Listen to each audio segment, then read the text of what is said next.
तेजस्वी यादव की इस बार नैया मुकेश सहनी के सहारे सियासत के समंदर में पार होनी थी, लेकिन मुकेश सहनी का मन बीच समंदर में जाने के बाद डगमगाने लगा है। हिचकोले उनकी कश्ती जो है हिचकोले उनकी कश्ती खा रही है। कारण मुकेश सहनी ने तेजस्वी यादव के सामने एक विकट परिस्थिति खड़ा कर दिया है। वो परिस्थिति क्या है और मुकेश सहनी का जो पहली घोषणा है वो तेजस्वी यादव की मुसीबत क्यों है, यही हम समझेंगे। हमारे साथ हमारे वरिष्ठ सहयोगी विवेकानंद जी हैं। विवेका जी, मुकेश सहनी बिहार की सियासत में ऐसे खेवनहार है कि जिनकी कश्ती चलती तो है लेकिन कभी मंजिल नहीं पहुंचती है, बीच राह में मुसाफिरों को छोड़ देते हैं, आरोप अलग अलग लग जाते हैं। इस बार तो उन्होंने रास्ता शुरू होने से पहले, यात्रा शुरू होने से पहले ही नाव में हिचकोले खिलाना शुरू कर दिया। देखिए, फिर से 2020 वाली तस्वीर जो है बनते हुए दिख रही है। वो तस्वीर आने वाली है, वो कब आ जाएगी इस कहा नहीं जा सकता है, लेकिन जिस तरह की बातें सामने आ रही है, जिस तरह के इनके बयान सामने आ रहे हैं, उससे इस बात को बल मिलना शुरू हो गया कि 2020 की वो तस्वीर किसी भी दिन किसी भी क्षण दिख सकती है, जब तेजस्वी यादव का साथ मुकेश सहनी छोड़ सकते हैं, इसकी घोषणा कर सकते हैं। वैसे कई दिनों से कयास लग रहे थे, लेकिन जिस तरह से मुकेश सहनी का बयान आ रहा है, जिस तरह से मुकेश सहनी का पोस्ट सोशल मीडिया पर आ रहा है, उससे इस बात को बल मिल रहा है कि मुकेश सहनी एक बार फिर से पाला बदल सकते हैं। तो इसमें मतलब कहीं कोई ये नहीं होगा कि हाँ, आश्चर्य की बात नहीं होगी। आप कहेंगे कि ऐसा क्यों कह रहे हैं? ऐसा इसलिए कह रहे हैं कि अब तक पर्दे के पीछे से जो बातें मुकेश सहनी करते थे, अब खुल करके करने लगे। जैसे जैसे चुनाव का समय नजदीक आ रहा है, मुकेश सहनी वो हर काम कर रहे हैं जिससे लगे कि अब इनका मोह भंग महागठबंधन से हो रहा है। बिहार में 200 विधानसभा की 243 सीटें हैं। 243 सीटों में अगर महागठबंधन की बात करें तो आरजेडी सबसे अधिक सीटों पर चुनाव लड़ेगी। उसके बाद कांग्रेस पार्टी है, फिर भाकपा माले है, मुकेश सहनी की पार्टी और दो अन्य जो कम्युनिस्ट पार्टी है, भाकपा और माकपा, वे हैं। 2020 में जिस तेजस्वी यादव ने, जिस लालू यादव ने मुकेश सहनी को एक भी सीट देने को तैयार नहीं हुए थे, वो मुकेश सहनी महागठबंधन में रहने के बाद, महागठबंधन के साथ तेजस्वी यादव के साथ होने के बाद 60 सीटों की डिमांड कर रहे हैं। बाजाप्ता आधिकारिक डिमांड मुकेश सहनी की तरफ से की जाने लगी है। मुकेश सहनी ने कुछ घंटे पहले अपने फेसबुक पर पोस्ट किया है कि उन्हें 243 में 60 सीटें मिलनी चाहिए, उनकी डिमांड है, और बाकी की जो सीटें होंगी वो सहयोगी दल वहां से चुनाव लड़ेंगे। यानी कि सहनी की पार्टी वीआईपी 60 सीटों पर चुनाव लड़ने की तैयारी कर दी है। बजाप्ता उस पर दावा ठोक दिया है कि महागठबंधन में हमें 60 सीटें मिलनी चाहिए। सिर्फ 60 सीटें ही नहीं मिलनी चाहिए, डिप्टी सीएम का पद भी जो है सहनी मल्लाह समाज के बेटा को मिलना चाहिए। ऐसा मुकेश सहनी, उनकी पार्टी के नेता बातें कर रहे हैं, यह इस तरह की बात कर रहे हैं। तो सवाल है कि सीट तो 243 ही है। अब 243 में जहां कांग्रेस पार्टी कह रही है कि 70 सीटें हमको मिलनी चाहिए, 2020 में उनसे दी भी गई थी, कांग्रेस पार्टी 70 सीटों पर चुनाव लड़ी थी। इस बार भाकपा माले कह रही है कि 2020 वाली गलती हम नहीं दोहराएंगे। वो भी 40-45 सीटों की डिमांड भाकपा माले के नेता कर रहे हैं। दीपंकर भट्टाचार्य तो बजाप्ता कह चुके हैं कि उनकी तैयारी 40-45 सीटों पर चल रही है। कांग्रेस पार्टी भी कह रही है कि हम 70 सीटों से कम पर चुनाव नहीं लड़ेंगे। पशुपति पारस की पार्टी भी कह रही है कि वे महागठबंधन के घटक हैं। झामुमो झारखंड की जो पार्टी है, झारखंड मुक्ति मोर्चा, वह भी कह रही है कि महागठबंधन में हम शामिल होंगे और शामिल होकर के चुनाव लड़ेंगे। तो कुनबा लगातार बढ़ रहा है और मुकेश सहनी पिछली दफा थे नहीं, इनको तो 0 सीटें दी गई थी, लिहाजा भरी प्रेस कॉन्फ्रेंस से उठ करके चल दिए थे और आरोप लगाया था कि तेजस्वी यादव ने उनके पीठ में खंजर घोंपा है। तो इस बार सीट तो 243 है, इसमें से 60 सीटें खुद सीटों पर डिमांड मुकेश सहनी कर रहे हैं। दावा ठोक दिया, डिमांड नहीं तो दावा ठोक दिया, दावा ठोक दिया है। तो आप कहिए कि कहां से मिलेगा, यह पूर्ति कहां से होगी? तेजस्वी यादव के सामने संकट यह है कि 60 सीट नहीं 40 सीट देने की भी स्थिति में नहीं है। 60 सीटों की तो बात छोड़ दीजिए, 40 सीट भी देने की स्थिति में तेजस्वी यादव नहीं है। तो वैसे में क्या होगा? 2020 में जब मुकेश सहनी महागठबंधन छोड़ दिए थे, तेजस्वी यादव पर आरोप लगा करके महागठबंधन छोड़ करके वहां से भागे थे, तब भारतीय जनता पार्टी ने इनको साथ लिया था।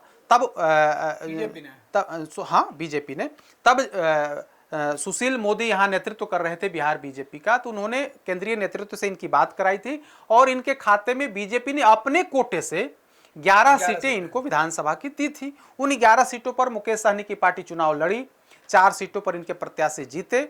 हालांकि उन 11 में कई ऐसे कैंडिडेट थे जो भारतीय जनता पार्टी के थे, यानी कि बीजेपी ने अपने प्रत्याशी इनके दल से बीजेपी उतारी थी। तो ये स्थिति थी 2020 की। लेकिन 2025 में जिस तरह से डिमांड इनकी बढ़ते जा रही है, बार बार इस बात को कहा जा रहा है कि 60 सीटों से कम पर मंजूर नहीं है, तो ऐसी स्थिति में क्या होगा?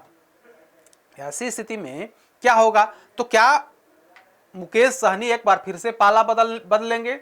आप देखिए 2020 में इन्होंने पाला बदला, भारतीय जनता पार्टी के साथ हो लिए, फिर 2024 चुनाव से पहले इन्होंने पाला बदला, महागठबंधन के फोल्ड में आ गए और अभी तक महागठबंधन में हैं। लेकिन जिस तरह से डिमांड करी जा रही है, जिस तरह से मुकेश सहनी का डिमांड लगातार बढ़ते जा रहा है, उससे तेजस्वी यादव आरजेडी असहज है। और आरजेडी असहज इसलिए है कि हकीकत यही है कि मुकेश सहनी चाहे जो भी बड़ी बातें कर लें, सन ऑफ मल्लाह कर लें, लेकिन भारतीय जनता पार्टी के आगे भारतीय जनता पार्टी जिस तरह से सामाजिक समीकरण बनाती है, उसमें मल्लाह वोट भी टूट जाता है। और 2024 इसका उदाहरण है कि 2024 में मुकेश सहनी भले ही पूरे बिहार में इनके साथ घूमे, लेकिन आधा वोट जो मल्लाहों का वोट है वो टूट गया, यानी कि वो एनडीए प्रत्याशी के खाते में गया। एनडीए को उन लोगों ने वोट किया।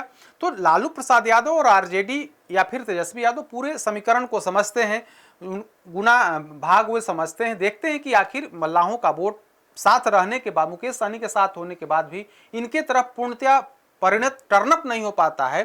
तो इन तमाम बातों को आरजेडी पूरी तौर पर देख रही है, तेजस्वी यादव देख रहे हैं। और जिस तरह से इनकी डिमांड की जा रही है, तो ऐसा लगता है कि क्या मुकेश सहनी एक बार फिर से पाला बदलेंगे? बार बार इस तरह की बातें आ रही हैं, बार बार इस तरह की चर्चा भी चल रही हैं। और कुछ दिन पहले ही बजाप्ता बीजेपी की तरफ से कहा गया था, बीजेपी ने दावा किया था कि मुकेश सहनी रात के अंधेरे में प्रदेश अध्यक्ष दिलीप जायसवाल से मुलाकात करने गए थे। बात पूर्णतया बनी नहीं, वरना उसी समय ये पाला बदल सकते थे। तो ये तमाम बातें हैं। इन सारी बातों के बीच, इन सारी चर्चाओं के बीच मुकेश सहनी ने 60 सीटों की डिमांड करके महागठबंधन के अंदर खलबली जरूर मचा दी है। विवेका जी, दावा मुकेश सहनी ने 60 सीटों पर किया है। पहली घोषणा उनकी थी, उन्होंने कहा कि चुनाव के पहले उनकी पार्टी ने घोषणा किया। कुछ ही देर बाद दूसरी घोषणा भी हो गई। उन्होंने कहा कि 50% सीटों पर पिछड़े समाज के लोगों को देंगे, पिछड़ा समाज के लोगों को देंगे। 50% जो होगा उसको उसका बंटवारा अलग तरीके से करेंगे। तो अपने 100% सीटों का बंटवारा भी लगभग बिल्कुल चुनाव से पहले वे बड़ी बड़ी बातें कर रहे हैं। अभी कुछ समय पहले ही उन्होंने एक पोस्ट किया है जिसमें कहा है कि जितनी सीटें उनके खाते में आएंगी उसमें से 50% सीटों पर अति पिछड़े और SC ST के उम्मीदवार होंगे और बाकी का जो 50% सीट बचेगा उसमें अन्य उम्मीदवार होंगे।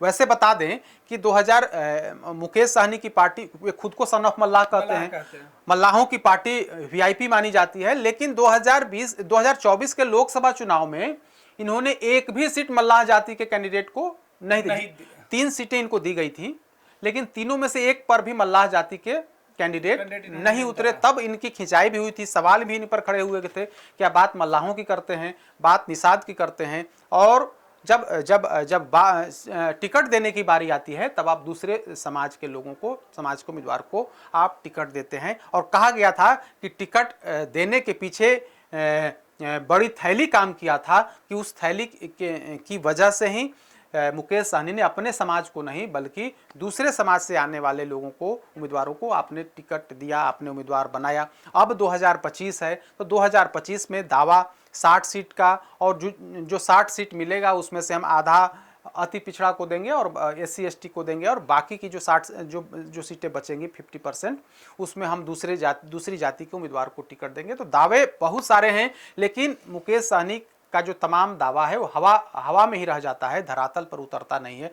कई बार लोगों ने देखा 2020, 2024, अब 2025 देखना है कि इनके दावों में कितना दम है। ये जो दावे कर रहे हैं वो धरातल पर उतरेगा या नहीं उतरेगा, यह वक्त बताएगा। लेकिन जिस तरह से इनका इतिहास रहा, इनका पॉलिटिकल इतिहास रहा है, उसमें यह दावा या यह कहें कि यह डिमांड पूरी होते हुए नहीं दिखाई पड़ रहा है। बिल्कुल, बहुत बहुत धन्यवाद विवेका जी। तो मुकेश सहनी अपनी कश्ती को कब किनारे लेकर जाएंगे और उसमें सवार जो यात्री होंगे, जो लोग हैं, उनके सहयोगी हैं, वो कब बदल जाएं, ये हैरान करने वाली बात नहीं होगी। क्योंकि सियासत में मुकेश सहनी एक ऐसे चेहरे के तौर पे जाने जाते हैं जिन पर एतबार कोई भी नेता अब शायद नहीं करना चाहता है। जिनके साथ है वो भी और जिनके साथ जाना है वो भी, दोनों के नज़रों में मुकेश सहनी खटकते कम, शंका ज़्यादा करते हैं। पैनोरमा ग्रुप, जो सोचता है वो करता है। आपके अपने सपनों का आशियाना। ये लो, मुंह मीठा करो। आज मैंने अपना जॉब छोड़ दिया, अब हम पूर्णिया वापस जाएंगे। जॉब छोड़ दिया है? मतलब ये घर कैसे चलेगा? हम करेंगे क्या? और माँ बाबूजी क्या बोलेंगे? इसलिए मैं एक और मिठाई का डब्बा लाया। अपने बिजनेस के लिए लोन अप्रूव हो गया। अरे लोन अप्रूव हो गया वो तो ठीक है, लेकिन पूर्णिया में हम रहेंगे कहाँ? अपना घर भी तो नहीं है वहाँ। इसलिए तो एक और मिठाई का डब्बा अलग से लाया हूँ। हमने पूर्णिया में घर ले लिया है, पूर्णिया के ई होम्स पैनोरमा में। पूर्णिया में पैनोरमा ग्रुप लेकर आए हैं ई होम्स पैनोरमा।